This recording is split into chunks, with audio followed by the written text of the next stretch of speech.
일론 머스크, 월터 아이작슨. 전기차 시대로 빠르게 변화시키고 우주여행 시대를 눈앞에 두게 만든 인물 일론 머스크. 그는 과연 어떤 삶을 살아왔을까 궁금해하는 사람이 많을 것이다. 월터 아이작슨의 이야기로 일론 머스크의 어린 시절부터 2023년 최근의 일까지 들려준다. 머스크가 살던 1980년대의 남아공은 기관총 난사나 칼부림 사건이 빈번하던 폭력적인 사회였다. 일론과 동생 킴버리 반 아파르트 헤이트 음악 콘서트에 가던 도중에는 이런 일도 있었다. 형제가 해당 지역의 기차역에 도착했을 때 머리에 칼이 꽂힌 채 사람이 죽어 있었고 플랫폼 바닥에는 피가 흥건했다. 피를 밟지 않고는 플랫폼을 벗어날 수 없었고 저녁 내내 두 사람이 걸을 때마다 피 묻은 운동화 밑창에서 끈적거리는 소리가 났다. 저학년 시절 그는 반에서 가장 어린 데다가 체격이 가장 작았으며 눈치도 없는 편이었다. 당연히 공감 능력이 떨어졌던 그는 주변의 환심을 사려는 욕구도 본능도 없었다. 결과적으로 걸핏하면 못된 친구들에게 얼굴을 맞는 등 괴롭힘을 당했다. 그러나 그런 상처도 그가 아버지한테 받은 정서적 학대에 비하면 사소한 수준이었다. 오늘날까지도 일론을 괴롭히고 있는 그의 아버지 에롤 머스크는 엔지니어이자 불안당 카리스마 넘치는 몽상가였다. 남아공과 그의 가정이란 환경은 그를 독특한 성격의 사람으로 만들었다. 그는 1971년에 태어났다. 그의 아버지 에롤은 처가인 홀드먼 집안 사람들을 기쁘게 할 요량으로 아이의 외가 어른들 이름 중에서 하나를 고르는 데 동의했다.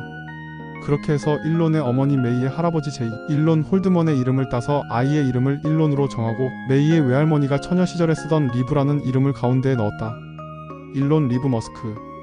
일론이 태어난 이후 2년에 걸쳐 메이는 아이를 2명 더 낳았다. 바로 일론의 남동생 킴벌과 여동생 토스카다. 머스크는 나중에 자신이 아스퍼거 증후군을 앓고 있다고 밝히고 심지어 농담까지 하곤 했다. 아스퍼거 증후군은 자폐 스펙트럼 장애의 한 형태에 대한 일반적인 명칭으로 사회성과 인간관계, 정서적 연결, 자기조절 능력 등에 영향을 미칠 수 있다. 그의 그런 상태는 어린 시절의 트라우마로 악화되었다. 그의 절친한 친구 안토니오 그라시아스에 따르면 성인이 된 이후에도 그는 괴롭힘을 당하거나 위협을 받는다고 느낄 때면 어린 시절에 얻은 외상 후 스트레스 장애가 뇌에서 감정을 조절하는 부분인 변형계를 완전히 장악해버렸다.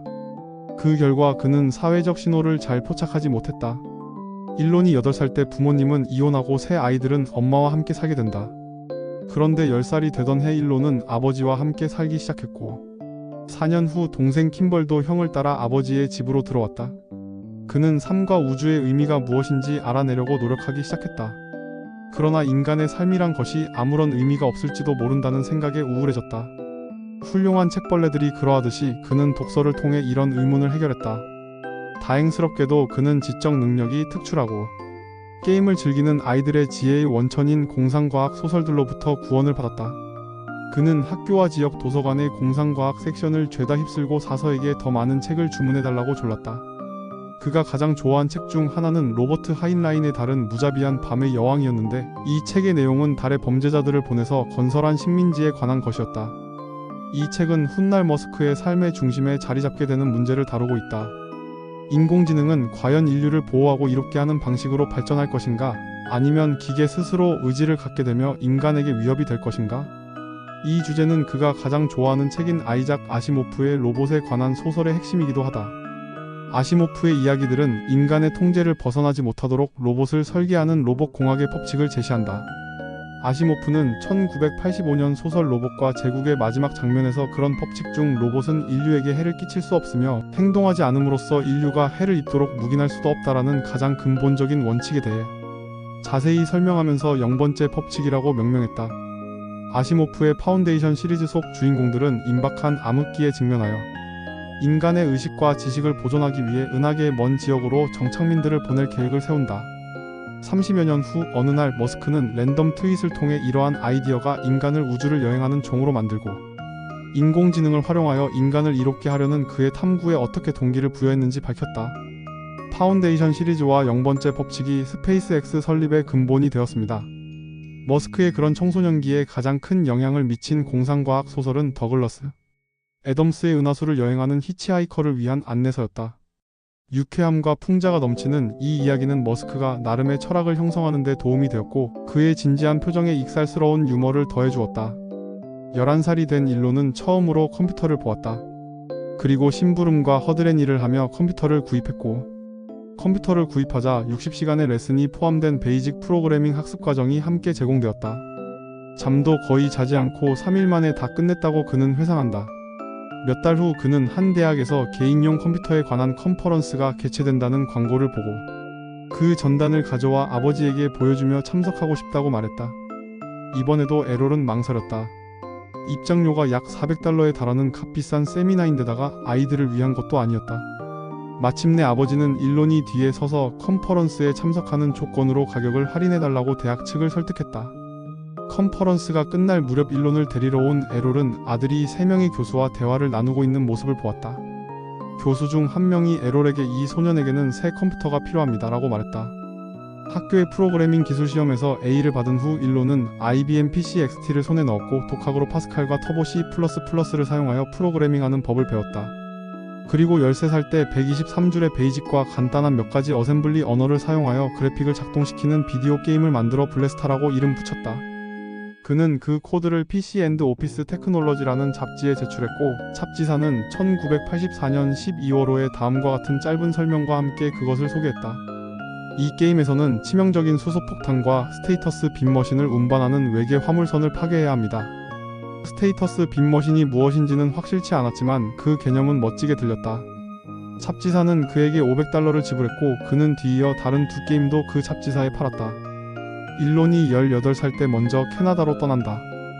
후에 어머니와 여동생이 토론토로 와 셋은 함께 살게 된다. 1990년 일론은 퀸즈 대학교에 등록한다. 킴벌도 캐나다로 건너와 퀸즈 학교에 입학했다. 동급생 중 한 명이 펜실베이니아 대학교로 편입했을 때 자신도 그렇게 할 수 있는지 알아보기로 했다. 돈이 문제였다. 그러나 펜실베이니아 대학교에서 그에게 14,000달러의 장학금과 학자금 대출 패키지를 제안했고 그래서 1992년 그는 그곳에 3학년으로 편입했다. 그는 아버지처럼 공학에 끌렸기에 물리학을 전공하기로 결정했다. 그가 느낀 엔지니어의 본질은 어떤 문제든 물리학의 가장 근본적인 원리를 파고들어 해결책을 찾는 것이었다. 그는 또한 공동 학위 과정을 밟아 경영학도 전공하기로 했다. 그는 경영학을 공부하지 않으면 경영학을 공부한 누군가의 밑에서 일하게 되는 것을 두려워했다. 대학원에 진학해야 하나 창업을 해야 하나 고민하다 그는 창업을 하기로 결심한다. 최고의 혁신 중 일부는 이전 두 가지 혁신이 결합되어 나타난다. 웹이 기하급수적으로 성장하기 시작하던 1995년 초 일론과 킴벌이 구상한 아이디어는 간단했다. 사업체 전화번호부를 검색 가능하도록 온라인에 올리고 사용자에게 길을 알려주는 지도 소프트웨어와 결합하는 것뿐이었다. 형제는 펠로엘토에서 책상 2개와 매트리스를 놓을 수 있는 작은 사무실을 빌렸다. 처음 6개월 동안은 사무실에서 잠을 자고 YMCA에서 샤워를 했다. 훗날 셰프이자 레스토랑 경영자가 된 킴벌이 직접 구비한 전기 코일로 가끔 요리를 하기도 했다. 하지만 주로 잭인 더 박스에서 식사를 했는데 가격이 저렴하고 24시간 영업하며 한 블록 거리에 있었기 때문이다. 킴벌은 아직도 모든 메뉴를 하나하나 읊을 수 있을 정도이다. 일론은 데리야끼 덮밥의 애호가가 되었다. 몇 달 후 그들은 가구가 비치되지 않은 아파트를 빌렸고 그 상태 그대로 거주했다. 그 집을 얻은 후에도 일론은 사무실에서 밤늦게까지 코딩 작업에 매달리다가 지쳐서 그냥 책상 밑에서 잠을 자는 날이 많았다. 일론과 킴벌이 집투를 출범한 지 4년이 채 지나지 않은 1999년 1월 프루디안이 그들을 사무실로 불러 컴팩 컴퓨터가 현금 3억 700만 달러를 제시했다는 소식을 전했다. 당시 컴팩 컴퓨터는 자사의 알타비스타 검색 엔진에 활력을 불어넣을 방법을 모색하던 중이었다. 형제는 12%의 소유 지분을 60대 40의 비율로 나누었고 그리하여 27살의 일론은 2200만 달러, 킴벌은 1500만 달러를 손에 쥐고 발을 빼게 되었다. 1999년 일론은 다음 사업으로 무엇을 할지 고민하다 친구 헤릭스 프리커와 함께 엑스닷컴을 설립한다. 후에 헤릭스와 그의 무리들이 회사를 떠나고 엑스닷컴은 일론이 장악하게 된다. 그 회사와 같은 사업을 하던 컴피니티는 페이팔이라는 시스템을 서비스하고 있었다. 같은 사업을 하던 두 업체는 합병이 되고 두 회사의 서비스가 페이팔이란 이름으로 통합되었다. 페이팔은 2002년 이베이에 15억 달러에 인수되었다. 페이팔 지분으로 억만장자가 된 사람들을 페이팔 마피아라 부른다. 거액의 돈을 얻게 된 일론은 특이한 공고를 하나 보게 된다. 화성학회가 열린다는 공고였다. 이 특이한 공고가 일론의 사업을 지구에서 우주로 확장시키는 계기로 작용한다. 이후로 스페이스X, 전기차 테슬라, 태양광 발전 사업 솔라시티, 우주, 인터넷 사업 스타링크 등등 전설이 되어버린 사업들이 본격적으로 시작된다. 너무나도 매력적이고 흥미로운 일론 머스크에 대해 알고 싶다면 이 책을 읽기를 권한다.